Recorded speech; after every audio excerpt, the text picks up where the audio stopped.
হর হর মহাদেব। কে কে শিবরাত্রি করছো বলো? আমরা করছি, আমাদের বাড়িতে শিব আছে, করতেই হবে। আর গলার অবস্থাটা একটু ভালো হয়েছে, কিন্তু গঙ্গা স্নান করতে যেতে পারিনি, টাইম পাইনি। রান্না করেছি, 10টার সময় পুরোহিত আসবে, এখন বাজে 11টা, এখনও আসেনি।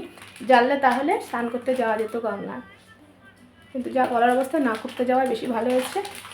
গরম জল করেছি আর কুম্ভের জল ছিল, সেই জল দিয়ে স্নান করেছি। চলো, আমাদের ঠাকুরের সব রেডি হয়ে গেছে, আমরা পুরোহিত আসেনি, তোমাদের দেখাই। চলো বাইরে যাই।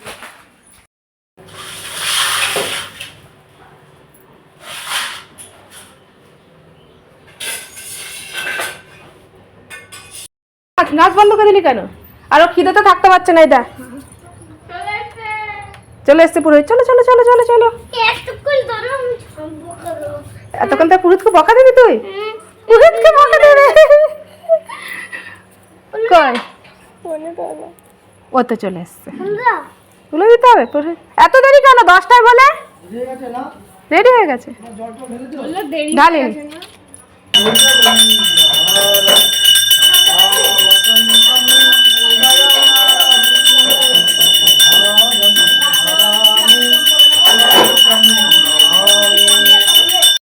দারুণ লাগছে দেখো বাবাকে আজকে। আহ কি সুন্দর। হর হর মহাদেব। এই দেখো বাবার দর্শন করে না, আমাদের পুজো শেষ কিন্তু আজকে 1টা বাজে, মানে 1:30 মতন বাজে, আমাদের পুজো শেষ হয়ে গেছে আজকে।